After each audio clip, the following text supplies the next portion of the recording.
whatever you do, don't fall asleep. Welcome to Talking Horror with Jamie and Nikisha. Hi, I'm Jamie. And I'm Nikisha, and this is Talking Horror with Jamie, And Nikisha. where we share our love for spooky things and talk horror through the lens of human behavior.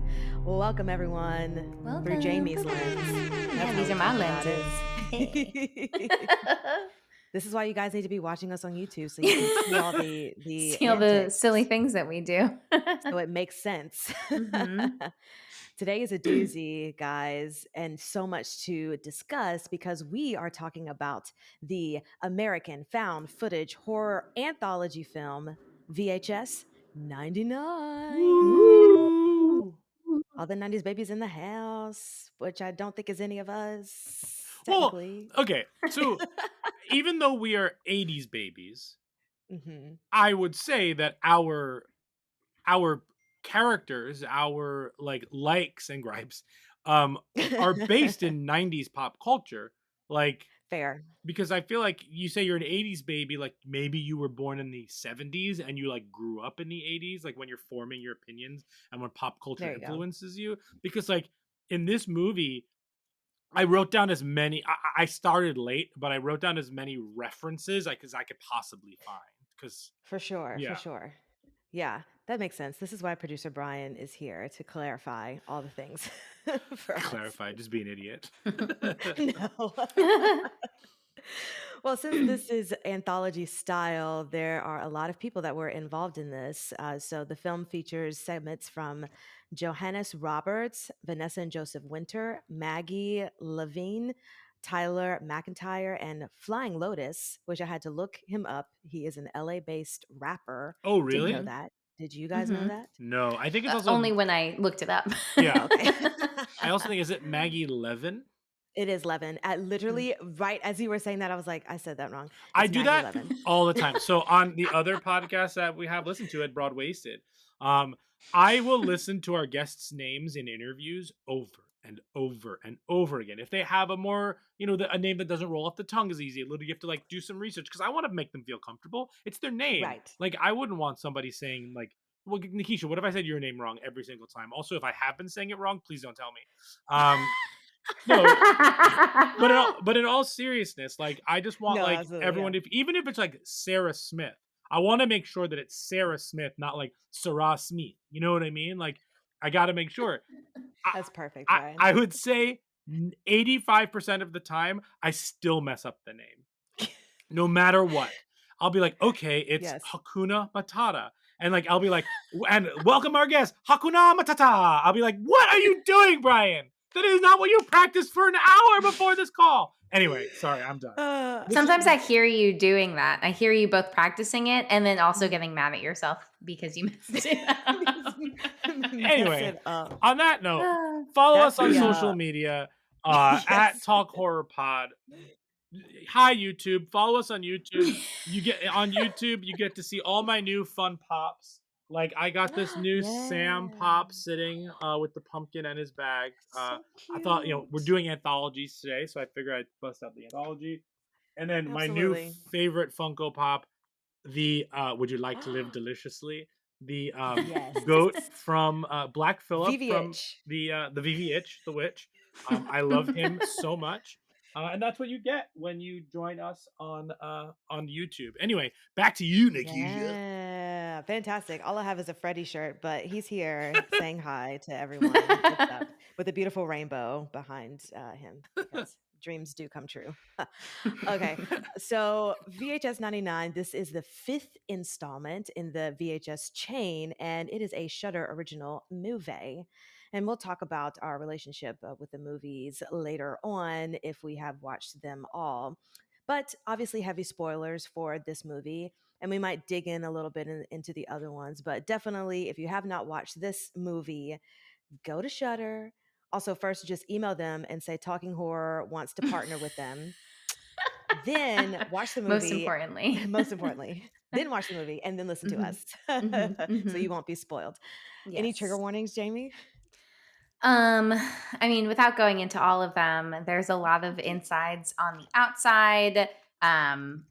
There is Ooh, there are representations of hell. There are the undead. There are lots of different scary things. There's a lot of unsettling images, torture. Mm.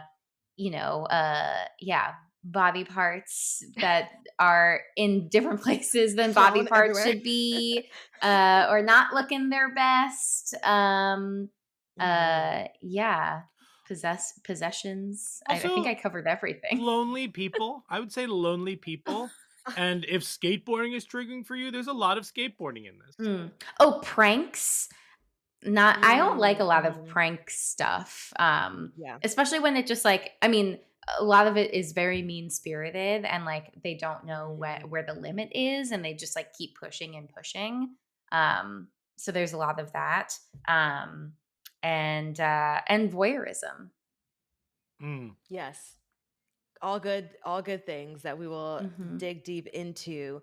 But first, let's talk about some things that we have watched throughout the week. Brian, Jamie, you got some stuff for us? Yeah. We finally watched the Hell House sequel. Hell House Mhm. 2, the Abaddon Hotel, Mm. Yeah, Mm-hmm. Abaddon Boogaloo. the Abalon Boogaloo Bungalow. Boogaloo. Yes, let's get into it. How was it? It was fine. It was like I mean, the story kind of continues. Like continues to be found footage. With like the same through line of like the spooky Abaddon Hotel. Mm, Um, but I mean, I thought it was like a solid sequel that doesn't necessarily compare to the first one, but like mm. it had its moments. Some good scares. I don't know, Okay. Brian. I think that the acting in the second one is truly bad, and it really takes you out of it.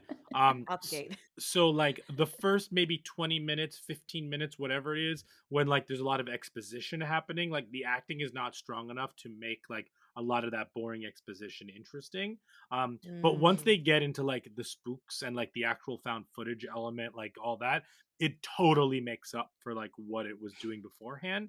So I okay. enjoyed it, but I was definitely distracted by like the poor acting. Um, and But the spook still got me. I definitely jumped a lot. You know, it's still a super good time. And then Mm-hmm. I would also argue that the first movie's concept is so strong that it is good enough to kind of carry over into a second movie. And the first one is an all-time favorite found footage movies of mine. Oh, okay. We only Yeah. watched it a couple years ago for the first time from suggestions on like other podcasts and TikTok and Instagram. And Mm-hmm. Jamie and I absolutely, loved it. I speak for both of us. I hope that is true. Um, but yeah, the Guys. acting in this one definitely leaves something to be desired. So I'll just Aw. say that. But I dug it. Don't get me wrong. Yeah. Cool. Did y'all watch any more things or that was like the highlight? Not highlight. I think that was the highlight. I mean, we watched like we Well, did we watch watched VH2 VHS too. too. Oh, okay. Yes. Because remind me of the order again. Sure. So it's So, VHS, mhm, VHS2, mhm, VHS Viral, VHS 94, mhm. VHS 99, which we're talking about today, and then next year we're getting VHS 85. Got it. I don't think I've ever seen anything for VHS uh viral, which is why Because I it's always forget that one. the worst of all of them. Oh, okay. I've never seen it. I've never seen it. Jamie's seen it. I can't even Okay. honestly remember if I saw it or not. I might have blocked it out. Fantastical. Oh, I do have something. I thought that I didn't as far as this segment in our podcast goes, but you guys, we found a haunted house in Baltimore. So today, after the show, they're staying open late for us so Wow. that we can go through the haunt. It's called Nevermore Haunt in Oh, Baltimore, that makes and I'm Nevermore. sense. super excited. Is Yes, it's because like, Edgar Allan Poe. yeah, yeah. Is it that's Yeah, yeah, yeah. yeah. I always So forget that's what the Baltimore Ravens are named for. You just Wait, blew my mind right really? now. Oh yeah, they're the Ravens because Edgar Allan Poe is from the Baltimore area. Oh my God. Why didn't I know that? Wow. Yeah. Wow. Oh, Your okay. life Whoa. changed. Whoa, I did not expect this VHS 99 episode to blow your mind. Wait, that No, just truly. reminded me of also what we did recently. Me too. Go for it, Jamie. We went to a haunted house. Where? So excited. We went to Bates Motel, the one that we were all supposed to do last yes. year. Yeah, so last It year got rained out. Yeah, last year Nikisha, Jamie, and I were supposed to go to Bates Motel on like Halloween Eve, like the Yeah. 30th. Yeah. And it was raining, and since it's all outside, we couldn't go. We went to another one, which was fun. It was like Fright Factory or something like that. I Mm-hmm. think that's what it's called. Anyway, Nikisha, guess what? Oh God. It's, What? It's the best haunted attraction we've ever been to. It was incredible. It's like A plus plus. I'm gonna cry on this podcast. Actual tears all day because wow. I mean, I'm so happy for you guys, and I'm so jealous at the same time. Oh man, how okay, you don't have to get into it because eventually I'll be there and experience the thing. But just tell me, how long did it take you to get through the attraction? So it had 3 different like specific haunts that were all separate. So it Okay. had a haunted hayride, and then it brings you into this like little square area, and you can either do the haunted like scarecrow walk or the Mhm. actual haunted house. And so you can do all 3 Right. total. And I think we were there. Our time started at like 7:30, and I think we left at like 9 something. It was Oh, like a word. substantial amount of time. Yeah, so it's really cool. It's set up so it's about like 45 minutes outside of Philadelphia. So we drove Okay. there, you park in like the field, it's on a working farm. You get there, you wait in line to like get, metal detector, get checked in. Then they immediately put you on the hayride line. We were probably on the hayride line for like 15, 20 minutes. And then you get on the hayride, but the hayride is like 20 minutes. It is a long hayride, Mm. and you're through the woods. Each area that they set up is immaculately set up. Some parts are genuinely scary. Some parts are just impressed by what they've done. The Yeah. animatronic monsters that they have coming out of the woods are super cool. This is not a joke. There are people dressed as ghosts on zip lines going over the hayride. It was wild, and each section is like a mine or like a gas station, a broken down town. There was an asylum that like in the woods that you're going through, and then Uh-huh. there was one moment where I'm sitting in the cart and I see out of the corner of my eye someone dressed up as like a demon hiding, ready to like scare you.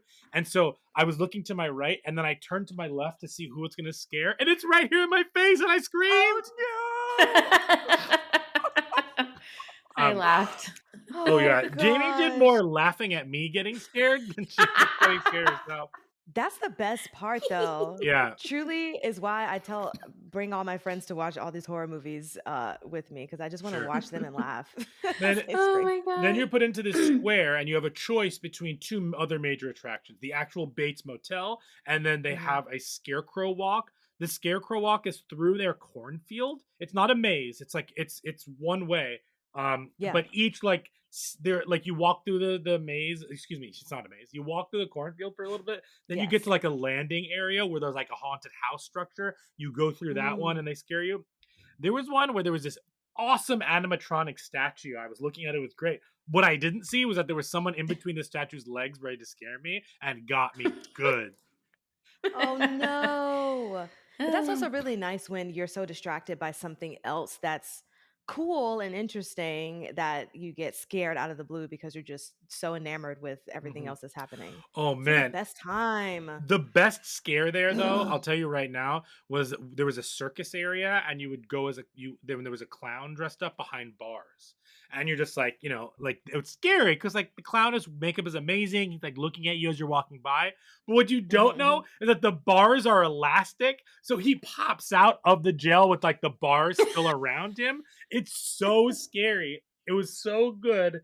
And then you go into the Bates Motel. The motel's just like a standard scary haunted house, and it's really good. Yes. But Jamie, tell them about the craziest thing they had there that actually relates to VHS 99. Wait, Oh. now I actually have no idea what you're talking Oh, about. the thing that we saw that we didn't I was do. like, the apple cider donuts. Oh yeah. So not the apple cider donuts. So as just like a random other thing that they had, for $5, you could go on what they called the coffin ride, where they literally had coffins. They also had Mhm. a queen size coffin for you and someone else. They would shut you in, and they pump in sounds of what it sounds like to like actually be buried, and you Yes. hear it, and the whole thing actually moves. So like you're inside, you're hearing them, load the coffin into the hearse. You're hearing the Mhm, people mhm. like talking around you and like, wishing, like saying their last wishes to you. You're Yes. hearing them and feeling them in the hearse moving around, dumping Mm-mm. you into the ground. You're hearing and feeling the sounds of like the dirt being poured on top of you. Yeah, All yeah. of that. All of that. You know, I went to an attraction that had that exact same thing. Really? Really? Yes. And I was like, you're talking about it. I said, that sounds so familiar, but I know it. I have not been to the one that you guys have went to because I would have remembered that hayride off the top. But there was a place that I went to that had that exact same thing. And you go and you're laying in the coffin by yourself and you're feeling the things. And yet I just specifically remember the sounds of dirt being poured on top of the Damn. coffin and how creepy that was. And even though you know it's fake, it's still very it's very disorienting because you're still in a enclosed dark space. So like whatever else is happening, you're still just like stuck in one spot, and that's scary enough for me. I don't like it. Mm-hmm. Mm-hmm. But that sounds like the best time. I'm so glad that you guys got to finally experience Yeah, so it. Bates Motel, highly suggested by Talking Horror. Okay. Mm-hmm. I'll let you guys know how Nevermore is. I'm sure it won't Yeah. be exactly like that, but if it's still something good in the Baltimore area, we'll circle back. Oh, we Beautiful. I don't know if we talked about. We also went to Eastern State Penitentiary their Halloween night. Did we talk I about think that you here? talked about go, but you didn't like tell me that your Oh, experience. yeah, that was fun. We could talk about that another time, but that was really fun. Okay. Yeah. Yes. So many great spooky things happening. It's a fun time. Okay. So, are we ready to get into it? All things Ew. VHS 99? Yes. Well, we have Let's- our segment that is likes and gripes, but we're going to do it a little bit differently. So I'm going to throw it over to producer Brian to explain how we are going to break down this movie on this Break episode. it down. Sure. Wicked. And now our likes and gripes. So what we're gonna do is we're gonna do this a little bit differently. For likes and gripes, we all made a list of of how we ranked these individual segments. So as a reminder, in order of in order of Appearance. how they appear in the movie, it's shredding. Shredding is the one with the friends Rack, who break into the place where the band Bitch Cat was killed, and they want to play on their stage, and things go a little bit haywire. Then we have Suicide Bid, which is the sorority burying the girl alive. Then we have Ozzy's Dungeon, which is the 90s game show turned revenge thriller. Then we have The Gawkers, which is the boys are staring at the woman living across the street. And then we have To Hell and Back, starring our absolute favorite, Mabel the Skull Biter. Mabel. Mabel. So Oh. So we have those. We rank them, and what we're gonna do is we're gonna go around from 5 to 1, and when each segment is said once by each of us, that's when we'll talk about it. So, for instance, Yeah. if I say Suicide Bid first, Nikisha says Suicide Bid first, and then Jamie says Ozzy's Dungeon, we wouldn't talk about Suicide Bid until Jamie got to it in her list because it's been said twice, so on and so forth. Hopefully this works and makes sense. But yeah, let's get started with this. Let's start with number 5. Why don't we go, Nikisha? Why don't you go first for number 5? Okay, number 5 for me was the Gawkers. Wasn't super into it. Okay. Jamie? Number 5 for me was also the Gawkers. Oh, interesting. Interesting. Number 5 for me was shredding. Oh, Mm. Brian. Sorry. Brian. Brian. All right. So now we're moving on to our fourth one. Mhm. Okay, our fourth one. Nikisha, why don't you go first? Shredding. So that's 2 for shredding. Okay. Mm-hmm. Jamie. My fourth pick was Suicide Bid. Mm. Well, my fourth pick was the Gawkers. So we're talking about the Gawkers. Hey! Yay! See, this is fun, right? Yeah, good. Mm-hmm. Yes, Um, yes, yes. okay. So So, just to give who this was written by, and then we can fully discuss what was happening. So, The Gawkers was written by Chris Lee Hill and Tyler McIntyre, and it was directed by Tyler McIntyre. and this is So, also what we find out just for like plot purposes or whatnot. Every VHS movie really has a narrative linking them, and this one was kind of like a stop motion animation army guys tied in with like it was taped over like infomercials from the 90s and stuff like that. And what we find mm, out is that the younger brother of the Gawkers segment is actually the one who was recording those stop motions. So the narrative segment really bleeds into the Gawkers, and then the whole thing ends with the Gawkers going back to the Gawkers and the battery dying essentially.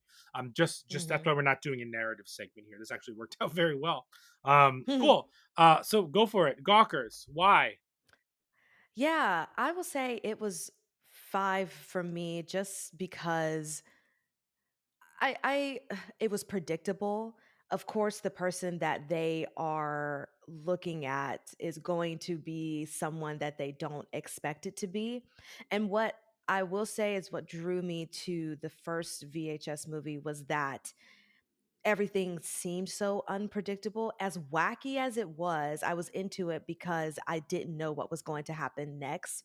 And this one, because it was just so predictable, it didn't stay with me and I wasn't invested in any of the kids. Also, it was just really creepy behavior, and I'm never invested in that kind of behavior. So, yeah, that's why it was number 5 for me. What about you, Jamie? Yeah, similar. I feel like, I mean, I guess there's like a part of me that's like, okay, maybe developmentally, like, of course, I'm going to go through like the mental health angle of like young teenage boys, fixating on being attracted to somebody and like how extreme they go with it because of that fixation. But for Mm-hmm. me as an adult woman, it's very uncomfortable to just like continually watch her, Yeah. and like very unsettling. And like for me, like the payoff was okay.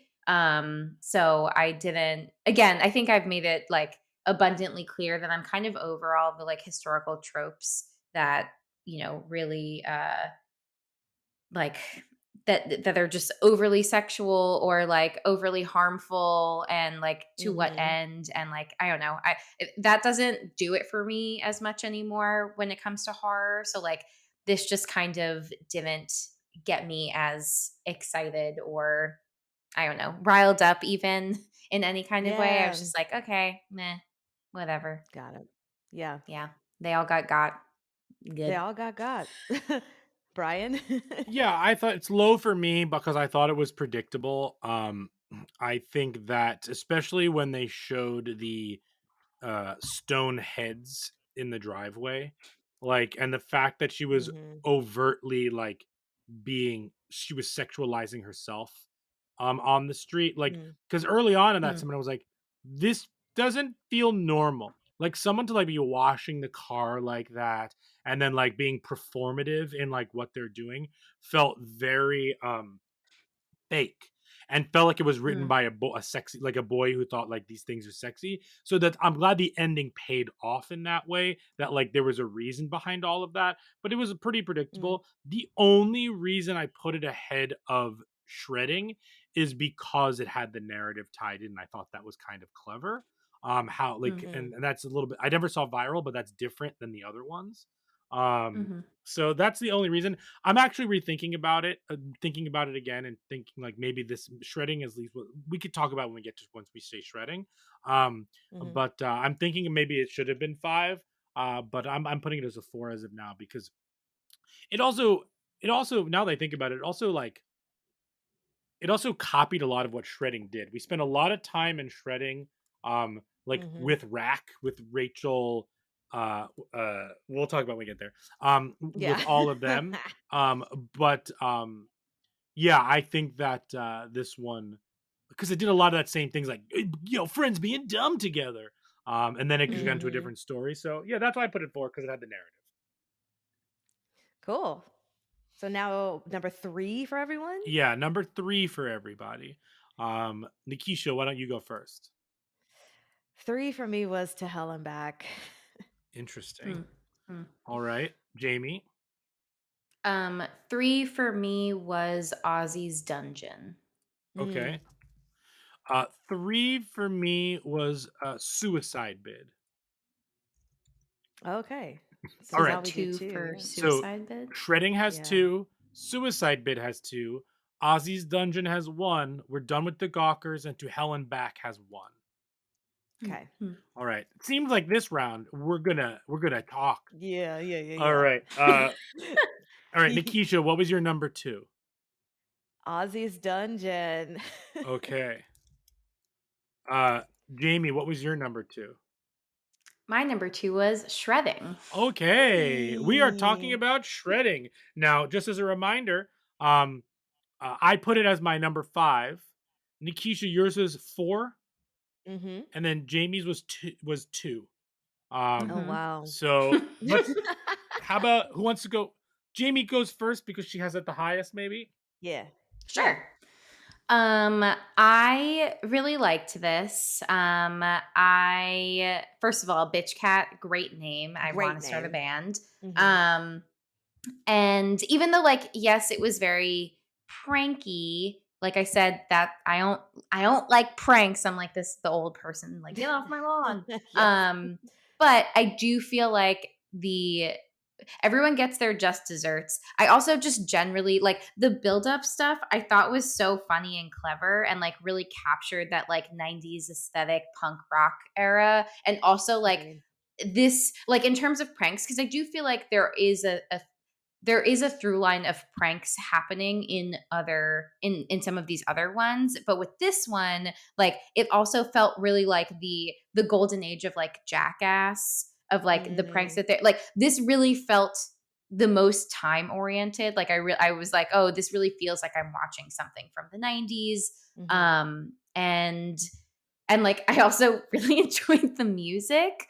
And I also really enjoyed the end when, after all of them get murdered, they all end up disconnected, reanimated, and playing the music at the end. So Mm. this, I don't know. I mean, this just really did it for me. I was very pleased by it.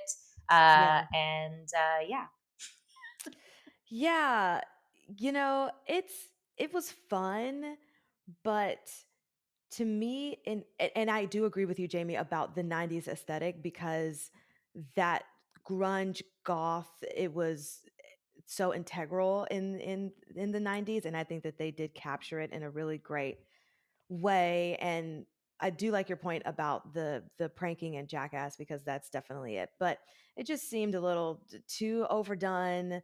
And this one, for me, the prosthetics of it all made me kind of wonder, are you playing to how prosthetics and things were made like in the 90s in this movie, or is it just Hmm. low quality in general? You know? Hmm. And I don't know what that answer is. If you are trying to feed into just the 90s aesthetic all around, then okay, great, yes. But this is still a movie that was made in 2022. I think that the gore and the limbs and things could have been a little bit better. To me, it felt like they bought a bunch of stuff from Spirit Halloween, threw some extra blood on it, and was like, here you go. My opinion. But again, if that Yeah. was the aesthetic and the vibe for being it all in the 90s, then you have captured it and great. Um, but the storyline to me just wasn't super interesting. The only thing I did like about it was just the aesthetic of the 90s and the goth. And that song was a bop. I did like it. It's a good little groove. One of my Yeah. notes is Bitch Cat on Spotify? Um, Somebody make that happen, please. yeah. The one thing about this one is I still don't know. I can't Mhm. figure out if it actually felt like 99 or Mm. it felt put on like 99. You know, like I Mm. couldn't tell if it felt like a period piece where like that these are contemporary actors like dressing up like they're from the 90s and like doing 90 things like these like this Mhm. real world video like at the beginning and stuff like that versus like did it actually feel like a lived in 1999. I'm still not sure, nor do I care because like I still got the vibes from it and the tone, but I'm just curious about that. I thought it was too short. I thought we'd spent way too much time making fun of the 90s and there wasn't enough time actually in the club and like picking them off one by one. Mm. Mm. Also I was very confused as if the boy actually got away with his spices. I have to watch it again to see if he was playing the drums or not because he threw the He spice was playing the drums. Yeah, as a dead I I don't think person. he think he like made it. stopped. I think he stopped one, and then the rest of them got him. See, that's also a Mhm. bummer. Like he should have, in my opinion, like he should have been spared. Also, I don't think editing wise they made it clear that he didn't leave, and then all of a sudden he's like there, like you know what I mean, Mm. like in the corner, Yes, scared. yes, Like I absolutely. thought, part of me was like, I was excited that he left. I thought it was a And more got out. clever Mhm. choice that because of like who he is, and he went home to get the spices and whatnot. That like he left, and the other three were done like that, done dirty like that. I think it would have been Mhm. interesting if like maybe he was questioned at the end as to what happened to them or something like that. But like I just think that that story, while the tearing apart of everybody and like the like actual like zombie punk rockers were super cool. I just think that that story no pun yeah, pun intended, needed a little bit more fleshing out. Mm. Yes. All the flesh. Yeah. Beautiful. So now our number ones. No, we need to finish Where our do we go? twos, I think. Oh, you have to do two. Yeah. Yeah. Okay. So Yeah. my number two is To Hell and Back. So that's only two for that, right? Yeah, so now we have two Wow. for Suicide Bid, Ozzy's Dungeon, and To Hell and Back. So Nikisha's going first, and I think we Mhm. can deduce that yours is Suicide yeah. bid. All right. Oh, we didn't say. Sorry. Um. Shredding was written and Shredding. directed by Maggie Levin. Yes. Mm. Cool. All right. Suicide Bid, Johannes Roberts. Go for it, Nikisha. It's your number one. Why? Okay. I was going between this and Ozzy's Dungeon, but I was just trying to think of the scares, the context. Of course, this is an overdone hazing situation, but I thought that the story in general was more, in Brian's words, fleshed out than some of the other ones. And maybe also because um, me being a little bit claustrophobic, that was the one that gave me the most anxiety and was the most tension driven because when she was laying in that coffin and the water was coming in, I just couldn't. Mm, That was the end for me. Mm. That I don't care who jumped out. There didn't even need to be a monster for me. You just being in a coffin and knowing that you have no way out, that's scary enough for me. Um, but yeah, it's and I liked that at the end just randomly the other girls are like, we're not going to speak of this. First off, why did you wait that long to go back to the grave? Like there was no need. You could have waited like 30 minutes for the police to go away and totally. then dig that girl back up. Crazy. But anyway, I also enjoyed the fact that they're like, you will never speak of this again. And then they all just wake up in the in the coffins. And she's like, "Yes, I'm gonna bring her back all of her, sorority sisters, and we're all gonna be zombies under here." And Jamie talks about the through line of maybe it was a through line of pranks. Is what you said. You were talking about a through line between. I Mhm. liked the through line of it's the legend of something, the legend of the Oh, band that got crushed, or the legend of the girl who got buried alive, the Medusa, all the stuff like that. So I kind oh, of like that that's through line. that's a really good point. Mhm. Yeah. So out of all of those things, I think that I liked the legend of this better. It seemed definitely like a 90s thing to do, here's this prank, let's go be in a graveyard, and very and cultish with the sororities, the craft kind of vibe. Like I dig it. So yeah, that's why this was my favorite one. That's interesting because also on top of that, like I feel like we've talked a lot about how a lot of 90s movies, slashers specifically, are like urban legend based.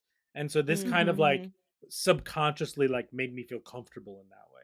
That's fascinating. Yeah. Yeah, absolutely. Because you kind of know what to expect, but it was still giving you what is needed as far as the through line of the story. I feel like there was a beginning, middle, and end, and it was very clear, and everything was presented in an understandable, Yeah. cohesive manner. Cool. So I Yeah. had I'll go next because I had it just below you at number 3 for me. Mm-hmm.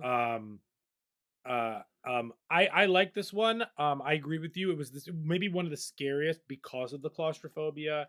When she opened up the box to the spiders, that was freaky deaky. Um, Mm. and I didn't like that. I thought that like Mm-mm. Jamie said something to me. Jamie said something to me at the beginning of that one that like has stuck with me. She said something to the fact of like when you're the only one drinking, you need to be like what was it? What'd you say? Oh, I think I just said, like, if she's the only one drinking, then she needs to realize something is wrong, because she was the only one in that Mm-hmm. situation that was, like, they kept telling her, "Drink, drink, drink," and, like, Right. she already seemed pretty drunk, like, when At she the start of arrived. it. Yeah. Yeah. Mm-hmm. Um, Yeah. That was just, like, a red flag. Absolutely. Yeah, that's so true. I do like that they added the supernatural element to this one because it could have just been a straightforward burial thing. Again, this one was short, probably could have been fleshed out a little bit more, but I think it was I think it was more. That's why I have it above shredding. Because I think that it was a little bit more fleshed out in general. Um, Mm-hmm. my gripe with this is, I just don't believe that anyone would jump into that pit with the water before taking off their varsity jacket. Um, Hmm. uh, but like They were, yes. yeah, Mhm, but they mhm, definitely it seemed crazy they waited so long to like go mhm, back there.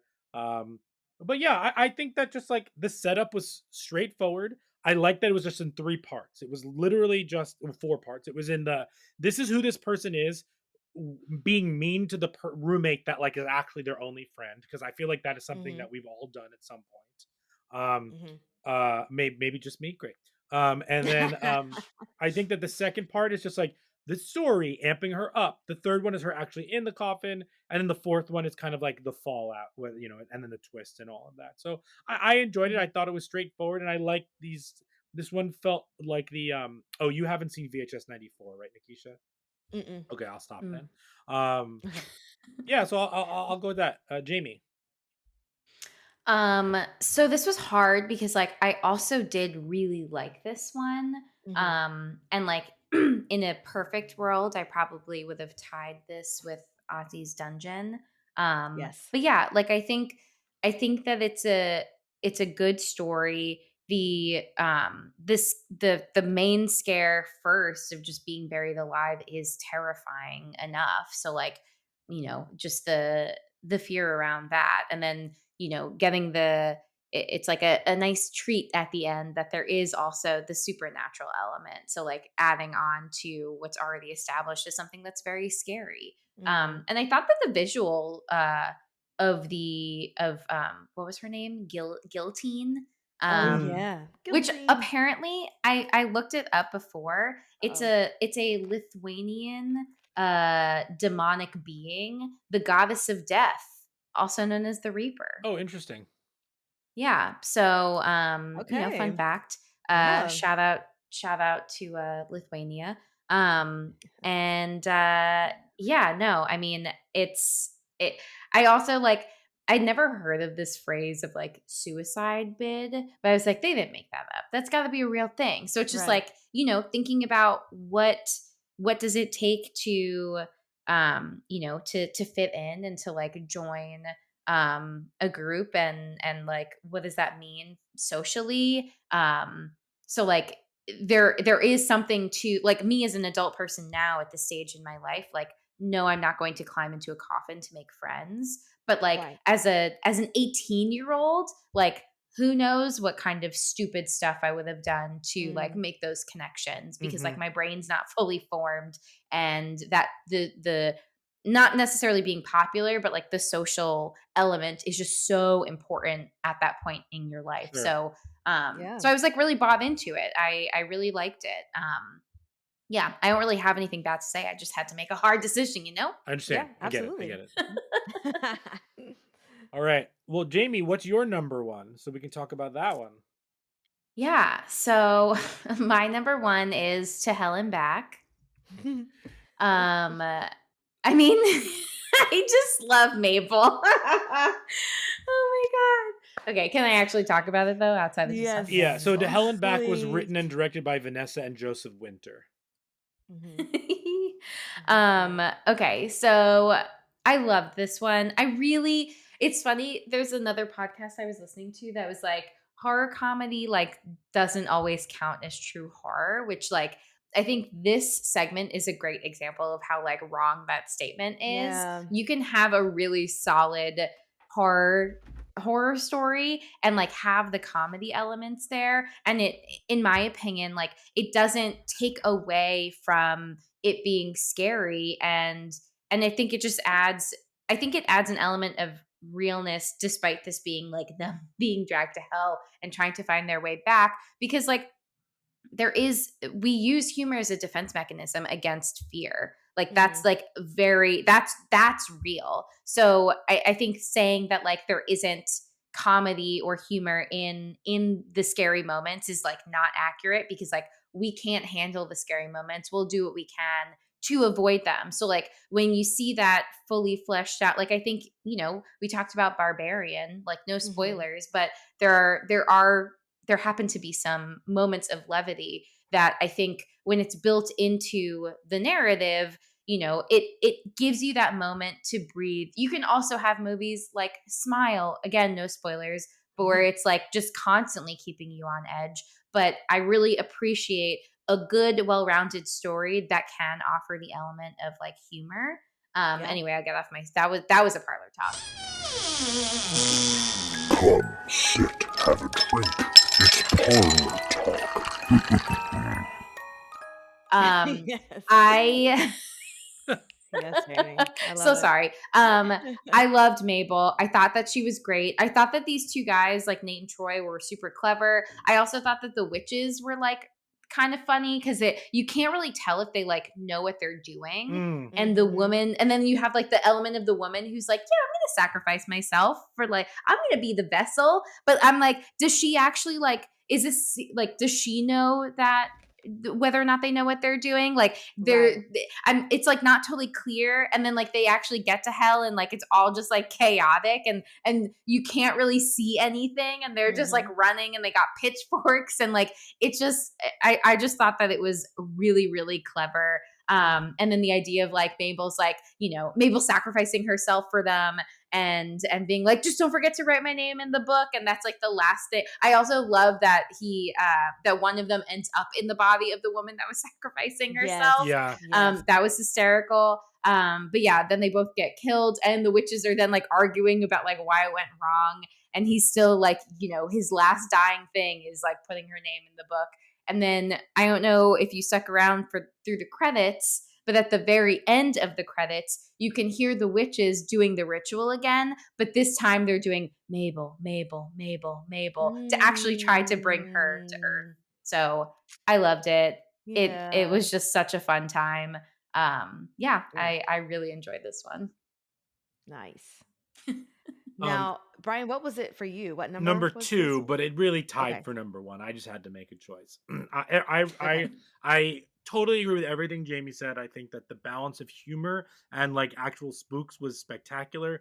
Mabel the Skull Biter is truly my favorite. She's like a little bit Hmm. Gollum, a little bit like High School Performance. Um, I absolutely that whole thing Yeah. felt like you were doing like hell on stage at a high school show. And I mean that in the Mm. best way Yeah. possible. It was very campy. It was Absolutely. very like homemade. Um, I really enjoyed it. I thought it was super fun, super silly. I thought the two of the boys were very. I feel like it was fast, but it was fleshed out. Like I knew what was happening at all times. I loved the effect of like the lightning going, then seeing like the big demon, and then seeing all different kinds of devil demons. That was super fun. I like the twist at the end that he was put in the woman's body. I love Mabel. This one really just was very pleasing, and the fact that it was the last one left a really nice taste in my mouth. Even though I enjoyed this Mm. movie overall, that one left a really nice taste in my mouth, and I think it was the best balance of. And honestly, I like the fact that the only thing about it was that like it was New Year's Eve on 1999. Like it didn't feel any Mm. more or less 90s than the other ones. Um, but except for her Yeah. that old woman's fun glasses. Those glasses. Yeah. Y2K. Yeah, I had this at number 3, and I did dig the comedy aspect of it. And this one to me had the best jump scare, which was when the demon first popped up and he was behind the TV. Mm. I Oh, thought that that got was me a really good. good. Hmm. Yes. Hmm. That Woo! was that was the best jump scare of the whole one for me. Uh, Mm. yeah, it was fun. It just was so campy that I got a little bit out of it, but I appreciated it for what it was. R.I.P. Mabel. She's wonderful. It was a fun thing to watch. And I thoroughly enjoyed the concept of the demon getting cast out and bringing two live souls with them, because I don't think we ever see that a lot of the time. Mm. It's either just people being possessed here on Earth and what's happening like here on Earth, and not necessarily someone by accident just getting taken back with the other demons. Mhm. So I Hmm. thought that was a wonderful concept. I would love to see that in a fully realized situation via maybe the Conjuring type situation. Hmm. I think that would Sure. that would be a really fun thing to watch. But yeah, that's Cool. good. All right, and my number one, and now the segment that we'll talk about is Ozzy's Dungeon. Yeah, So such a fun Ozzy's time. Dungeon was written by Zoe Cooper and Flying Lotus, and it was directed by Flying Lotus. Uh, I Mm. guess I'll go first since it was my number one. Mm-hmm. I thought it just. I think the bottom line. There are two reasons why I love this one the most. The first is nostalgia. This like Mm-hmm. Double Dare Legends of the Hidden Temple game show that I grew up watching, and it never took itself seriously in a way that the show itself took itself seriously, but like it was treated as kind of like a farce of the 90s. Whether or not you like that, like I said at the beginning, if we're supposed to believe this was done in the 90s, like that didn't feel like it was the 90s. It felt like we were making fun of the 90s, which was totally fine for me, even if that doesn't Mm-hmm. fulfill, excuse me, the premise of this in general. Um, because none of us remember that TV show because it's not real. Therefore it's fake. Like this doesn't feel like it's an actual tape that they found in 1999 because it's not real. And I was okay with letting that go because it was so much fun and funny to watch. Um, and then Mm-hmm. the midway twist in that they're making him watch the video. Um, because if you he made that Ace Ventura joke during the thing, which Ace Ventura came out like years before 1999 in the 90s. So like Mm-hmm. then that fine I was like that's weird that this is taking place like not in 99. And then you have 99 happening where they captured the host and Mm. torturing him because the girl broke her leg in such a way that like it just ruined her life and her family's life. And so they're taking revenge on him. um, I just thought that it was so funny. I thought it Mm-hmm. was the characters were very vivid. Even the mother during the game show in the audience, and everyone holding her back, and like how she was wonderful. I thought that like the way that they were getting revenge on him was great. So this really has 3 twists. The first twist is that, spoiler alerts, the first twist is that like he's just watching a video and that the family's actually like seeking their revenge on him. And then the Mm-hmm. other twist is that there's actually an Aussie who grants wishes, and like everyone's praying to him. And then the third twist is that like the girl just wishes for whatever the hell she wants to wish for, which is like to get back at everyone who like has focused so much on this trauma. Um, and Mm-hmm. I loved everything about it. I thought it was campy, fun, smart, spooky in some places, way over the top, really So fleshed over the out. top. This was my favorite segment, a lot. Yeah. Yeah, this was number 2 for me. Excuse me. And I was going back and forth between if this was going to be number 1 or not for all the reasons Hmm. that you've said, Brian. But what you missed importantly, which is, I think, the best line in the whole movie: "You don't want to get dunked on, fool." That Oh oh man, my that segment, just the mother when the Ah, mother gets overheated with her heart condition and needs to take her shirt oh off. my And then god. she's just getting so worked up, and she keeps like saying these one-liners, yes. and like the husband's like still trying to like keep his like Christian composure while they're doing these Yes. very horrible things is Yes. truly a spectacular dynamic that added layers to this entire segment. It was wonderful, and it truly just brought me back to all of the shows that I loved watching. Guts, and I wrote down like a list of all of them. Figure It Out, that was one of my Mm, favorite ones, and Double Dare. Ugh, so good. mhm. But yeah, loved it for all of those things, and the twists at the end, and in watching it and knowing kind of who directed it, and we kind of had this discussion a little bit before we started the podcast, but just the idea of having the star child trying to get the whole family out and how much pressure that can be Mhm. on one person. And so it is interesting that at the end, her wish is kind of like everyone else is being destroyed because of, they pushed her to this limit. Maybe she didn't even want to be that person that was kind of leading the charge to get her family out of it. Also, just kind of the side commentary of the host and ignoring the girl. So like you have this black girl Yes. and then you have this white guy, and they're the last 2 people, and he's like giving a high five to the white guy, and she's just standing there waiting to get Like, high five, Yeah. and he just leaves her hanging. And he makes fun of Detroit the whole time, but he's like, dude, like Yeah. like California's great. Like, oh, you're from that hellhole Detroit. Like, oh, you Right. drove here, you can't fly, you poor person. Exactly. oh Totally. my god. Exactly. Oh, that was so uncomfortable. Yeah, so it's interesting to have those little tidbits Yeah. of commentary in there that's still in such a way that the whole thing is still comedic. It's still the twists are still meaningful. Yeah, and it's really why I enjoyed it. I mean, the minute I saw the game show, I was like, oh, I'm gonna like this Sure. Yeah. Same. this one a lot. Jamie. Oh man. So this segment made me deeply, deeply, deeply uncomfortable. And Mm, that's why it went out over Suicide Bid. But like I mean, yeah, I had to give it credit for making me feel the way that I still feel.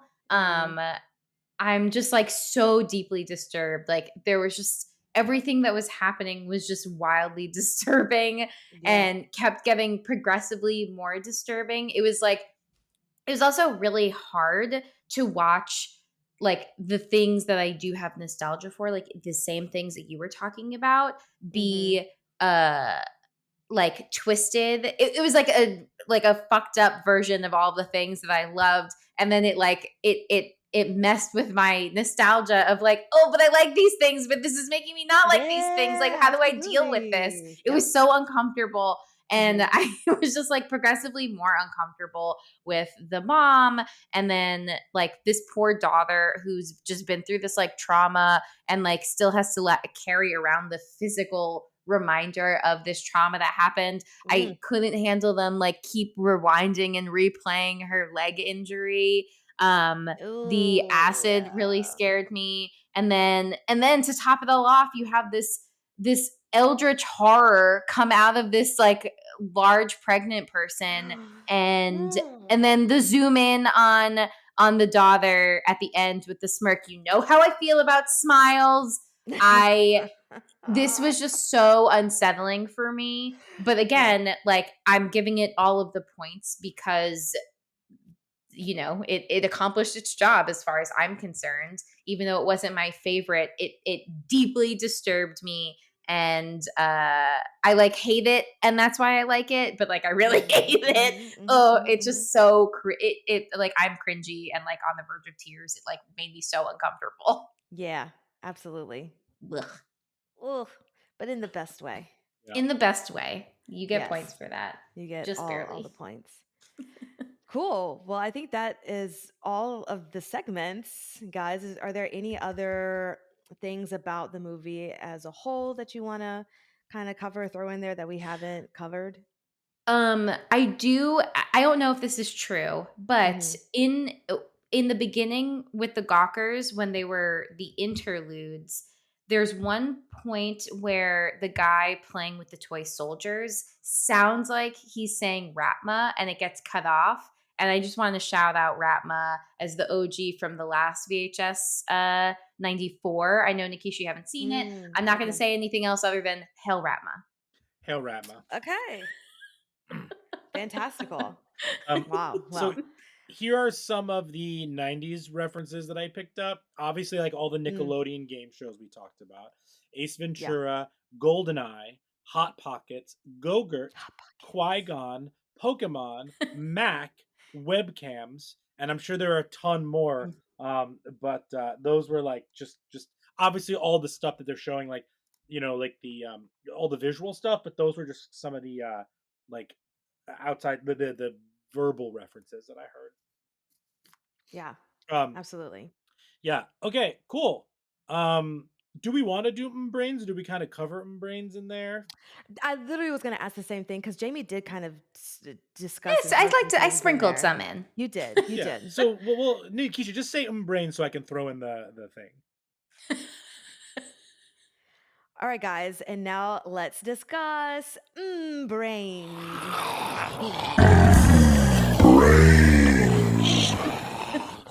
And by discussing it, we mean go back and listen to it again, and you'll get those sprinkled in tidbits. Exactly. You're welcome.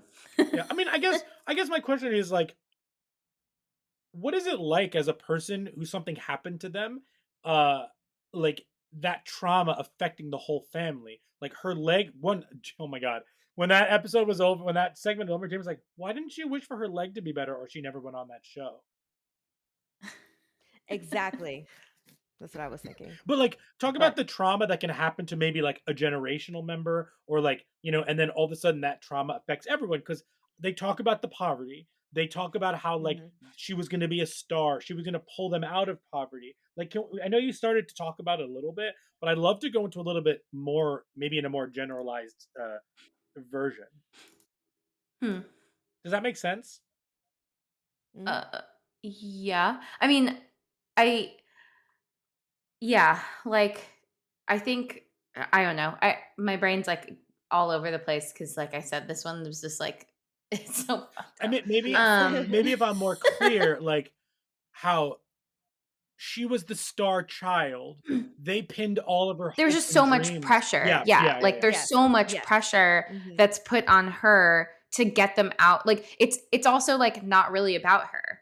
Like it's like about the mom and like what, like she's she's the matriarch. It's clear that like she is putting all of this stuff on her child. I mean, it even comes out a little bit in like the obstacle course game show, where like she's saying, my mom says like if I put my all my energy into this, then like I can get what I want. And it's like you can see that is coming from the mom. Like you can connect that. And so like, watching the mom, like it's both watching her daughter be grievously injured, but also her own dreams being dashed in that moment. Like she's like physically getting up and needing to be restrained. Like all of that, you can get the pressure on the daughter, and worse that like they don't even stop to get her like medical attention. It just oh my Exactly. god, it's just truly awful. But yeah, it's also clear that like this moment has fundamentally like not allowed this family to move forward. Mhm. Like this is the defining moment in all of their lives, and like the the both like normalcy of like the son, for example, just kind of doing whatever his mom says without like thinking about it, saying Mhm. anything, the way that the husband is talking to the mother from behind the camera, like again you said, still kind of maintaining the like good Christian outlook, but also like they're doing something that's like so beyond fucked up.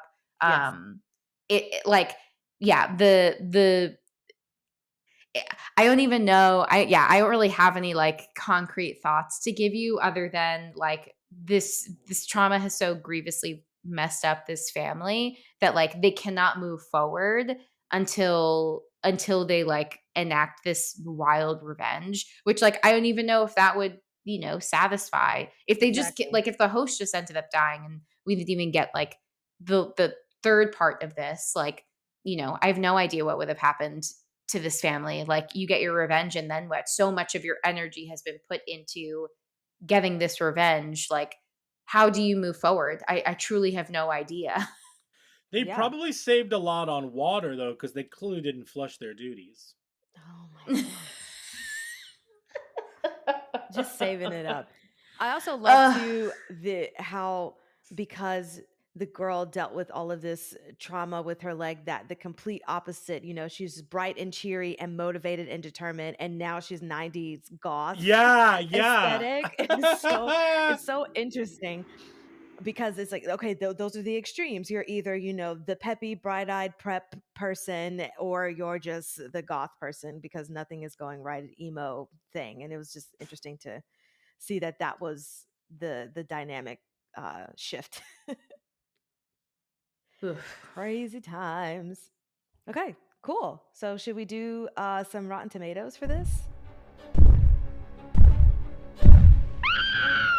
It's the Rotten Tomatoes game. Yeah, let's rotten Something's rotten. those tomatoes. A All great right, musical. what do you what do you think that a VHS 99 has on Rotten Tomatoes? Nikisha, why don't you go first? 72. All right, That's probably Jamie. high. 68. Well, Nikisha, you win a prize because it's exactly 72%. I promise I didn't cheat. Yay! Yay!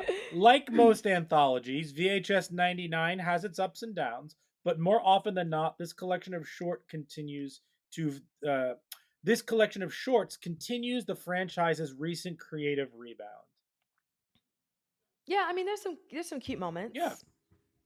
I can dig So it. cute. If you are all interesting, I did pull up. We'll go in reverse order. VHS 94 has a 91%. Oh wow. Mm. VHS. Did you say if you're all interesting or If you're if you're all interested. Listen, if I you're was like, I do think I think I'm if interesting. you're interesting people, then you'll want to hear this. Yes. VHS 94 has a 91%. VHS Okay. Viral has a 33%. VHS Wow. 2 has a 70%. And VHS the original has a 56%. So Oh, interestingly, 94 and 99, the most two recent ones, have the highest scores. Okay. Now I'm very interested in watching the other ones. I think there's a whole catalog of them on Hulu right now. Yeah, Hulu. Oh, okay. Hulu has some of them. I think, and then Shutter It has has. VHS 2 and 94, I believe, but I don't think it Mhm. has Viral. But yeah. Yeah, Mm. cool. Great. Should we do the 4 S's? Yes. This is Yes. Skull, Scare, Shakes, and Suggestions. The Talking Horrors 4 S's. All right, the 4 S's are skulls, scares, shakes, and suggestions. Skulls, how it handles mental health, human behavior. Scares, how scary was it? Shakes, how much is going to stick with you? That's 1 through 10, and then we'll go with the suggestions. But Jamie, do you want to start with your 4 S's? Sure. And just to confirm, is this just like overall? Because that's the only scores that I Yeah. came up Overall, with. overall. Okay, cool. So for skulls, I gave it a 6. I felt like, people were generally peopling in this. There weren't too many things that like, I was like, oh, this seems like really weird. And I feel like it made me stay in it more and like, suspend my disbelief more of just how people were generally acting.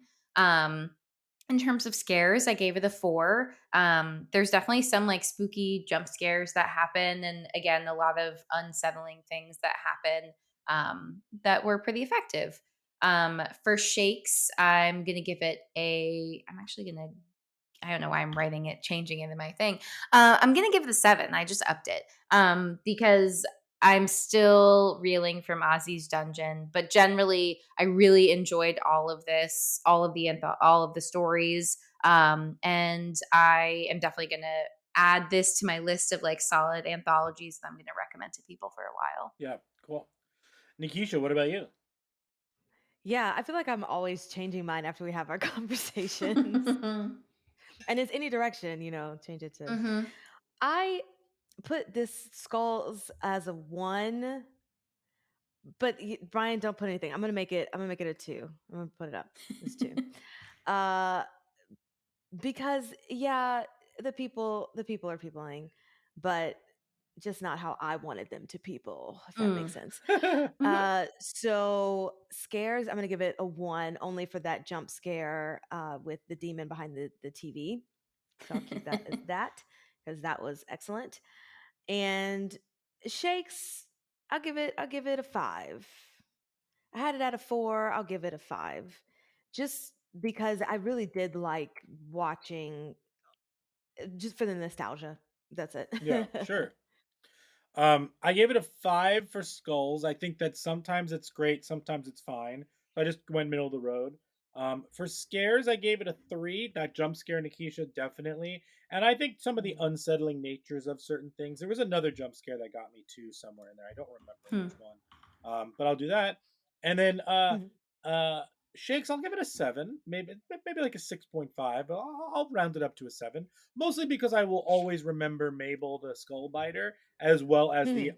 like, to me, if in an anthology series, if one of the segments really knocks it out of the park for me, I'll probably remember the whole thing.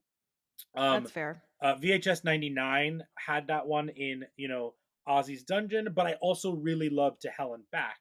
So like it has Mm. two solid entries plus survive suicide bid. Like I'll remember that one. Mhm. Less than being scary, I more than being scary, I should say. The creativeness of the individual segments is more sticks with me more than actually it being scary. Um, like Mhm. Hmm. in '94, a couple of those segments still I think about all the time. Hell Ratma, but like I definitely like appreciate that. The same with the original one too.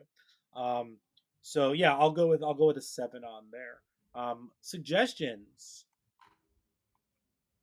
I'll go first because I always suggest this because I need to watch more found footage films and I need to watch more anthology things because I do love those. But I just went the found footage route and the taking of Deborah Logan because that's just so great. Mm,